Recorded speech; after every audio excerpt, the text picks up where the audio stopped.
Hello मित्रों, मैं हूं सुमित नागरकोटी और आज मैं आपको रेलगाड़ी के भूत की मिस्टीरियस हॉरर स्टोरी सुनाने जा रहा हूं।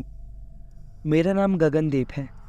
मैं एक स्टूडेंट हूं और शिमला में रहकर स्टडी करता हूं। पिछले सप्ताह मेरे दोस्त राज का जन्मदिन था और वह अपने गांव में इसे सेलिब्रेट करना चाहता था। इसीलिए हम दोनों ट्रेन से उसके गांव जाने का फैसला किया। हम रात को करीब 9 बजे ट्रेन पकड़ने के लिए स्टेशन पहुंचे। स्टेशन बिल्कुल सुनसान था। जब हम प्लेटफॉर्म पर पहुंचे तो एक पुरानी दिखने वाली ट्रेन खड़ी थी। उस ट्रेन में केवल एक बोगी थी और बाकी सब खाली पड़े थे। जैसे ही हम उस बोगी में चढ़े, ट्रेन चल पड़ी।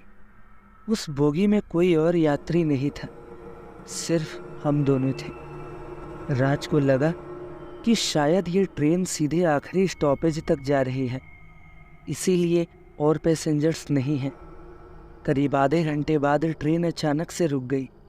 हमने बाहर झांक कर देखा तो बिल्कुल अनजान स्टेशन पर ट्रेन खड़ी हुई थी।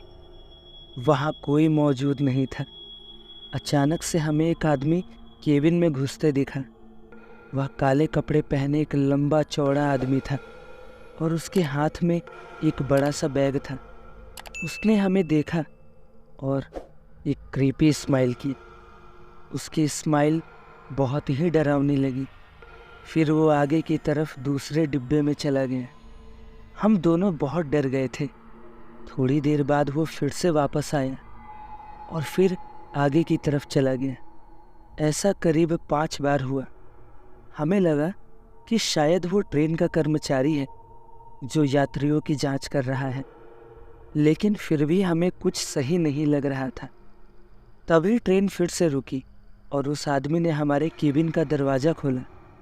उसने कहा, तुम लोगों को इस ट्रेन से उतर जाना चाहिए, ये ट्रेन खतरनाक है। हम दोनों चौंक गए। मैंने पूछा, आप कौन हैं? यहाँ क्या हो रहा है? उसने कहा, मेरा नाम रमेश है। 15 साल पहले मैं इसी ट्रेन का ड्राइवर था। एक दिन इस ट्रेन में दुर्घटना हो गई और सारे यात्री मारे गए। मैं भी उस हादसे में मारा गया। यह ट्रेन हॉन्टेड है। तुम लोग हमारे टाइम लूप में फंस गए हो, जल्दी उतर जाओ। यह सुनकर हम बहुत डर गए और हम वही बेहोश हो गए। अचानक से ट्रेन रुकने लगी और धीरे धीरे रफ्तार कम होती गई। जैसे ही ट्रेन की रफ्तार काफ़ी कम हुई, हम दोनों ट्रेन से नीचे उतर गए। हम बच गए थे, लेकिन हमारे होश फाख्ता हो गए। हमें लगा कि हमारी जान मुश्किल से बची है। उसके बाद हमने कभी भी रात को ऐसे सन्नाटे वाली ट्रेन में सफ़र नहीं किया। तो दोस्तों, कैसी लगी ये कहानी कमेंट में ज़रूर बताएं।